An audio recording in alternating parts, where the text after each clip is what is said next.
For coming, oh guys, I haven't even started yet.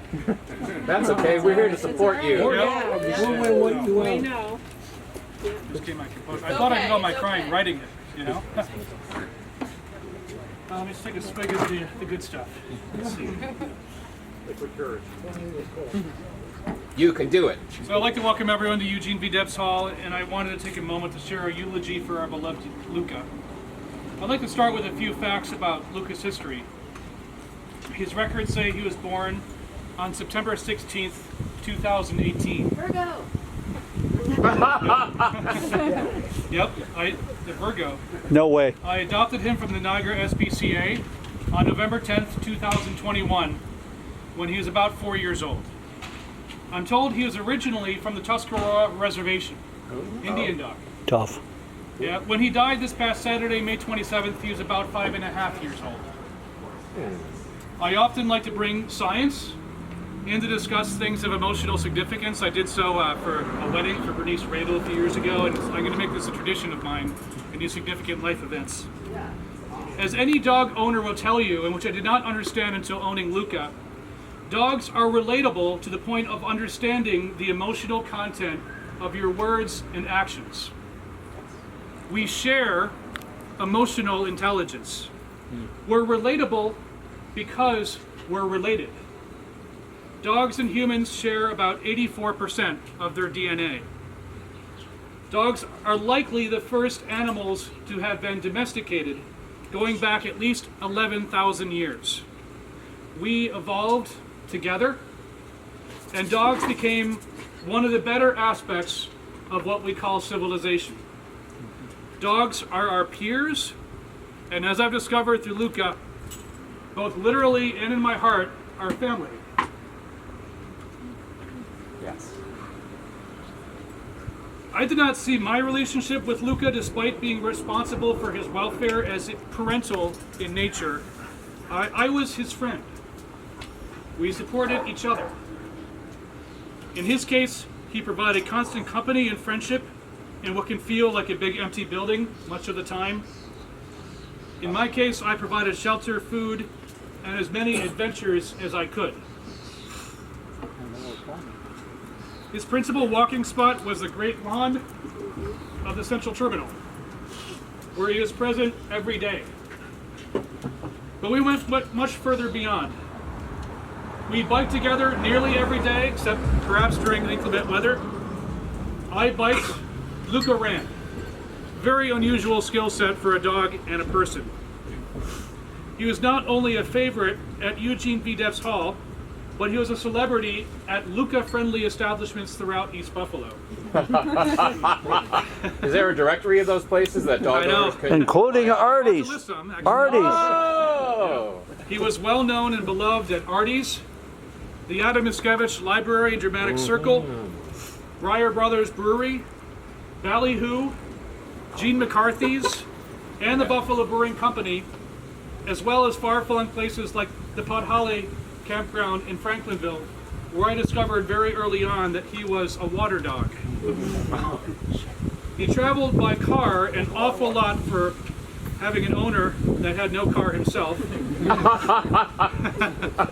and especially with his uncle Nate Newman and his aunt Ashley Infantino. Anytime a black Jeep pulled up out front, his excitement was palpable, as he was certain he'd be heading to the outer harbor or to another great adventure.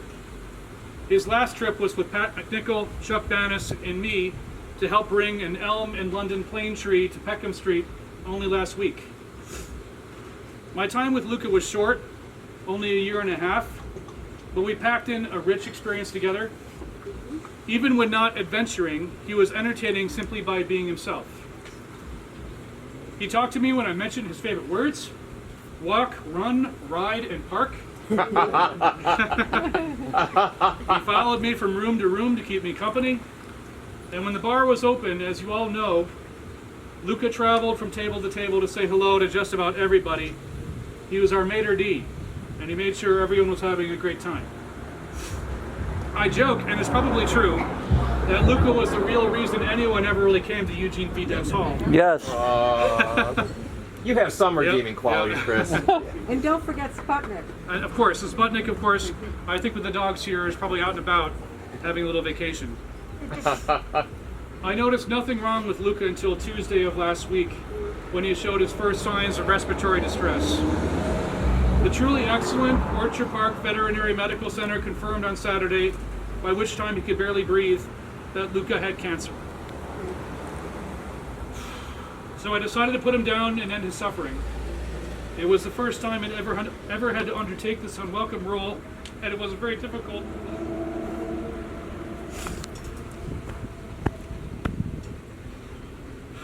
I like to say that every saloon needs a saloon dog, am I right? Luca was the ideal for this role. He is now part of the soul of this place as much as he is my own memory. Someday, Luca may have a successor, maybe even soon, but there will never be a replacement. I'll miss you every day until my final hours. Farewell, Luca. Here, here. Good job. Good job. Let's raise a glass.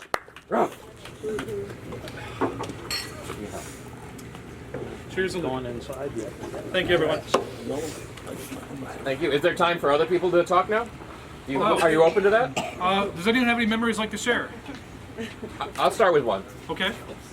Well, first, so I didn't spend much time with Luca, but I enjoyed him. I haven't had a dog in my life in decades, and every year that goes by, I get closer and closer to getting a dog.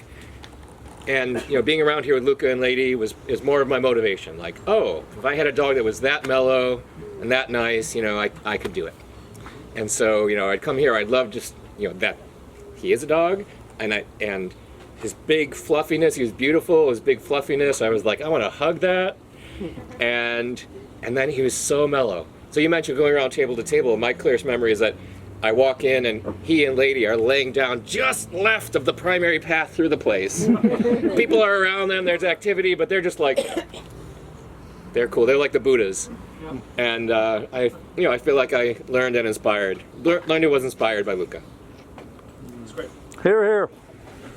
Sure. Chris, I just want to say that there were several times I came here and Luca was the only person I could talk to. But on a more serious note, prior to the advent of the no-kill movement of the last 30 to 40 years, you would have never known Luca. He would have been put down when he was turned into the shelter within a week or two. So we can at least be thankful for that. Yeah, absolutely. Yep, absolutely. The excellent year and a half he had with you. Yes. Yes. Yeah. I remember, we went out to Beltline, Luca and my guy Sailor, and that was kind of early days, I want to say. Yeah, very early. Yeah, because I think Luca may have had one other experience with a male dog, but I feel like I remember that time being that when we found out maybe Luca's gay. Yeah. Because he was kind of into Sailor, and not only male, but also in the Navy. so, Things are starting to come together, aren't they now? so fitting that we're here on the first day of Pride Month, celebrating Luca. Yay! Here, here. Singing partner too for all of us that sang with him. He was wonderful at it. Oh, did he sing along? He did very well. I have video. I can prove it. Well, I can say one thing though. I bought a cabin in the woods, beautiful spot, a year ago actually, almost a year ago, like 2 weeks ago.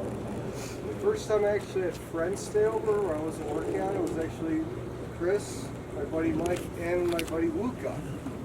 They were the first people to actually spend the weekend at my cabin. And he got to let go and be free, and he ran around, and that's when I realized that a big fluffy dog like that does not drown when he goes in the water. And he had a great time there, and we had a great weekend, and I'm sorry that we can't do it anymore. He's gone, but he'll always be in our memory there.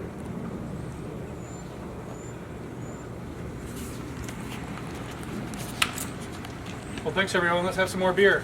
Here, here. And I got to give special thanks to Max Collins for delivering this wonderful artwork. Yeah! Yes, beautiful. Yeah. When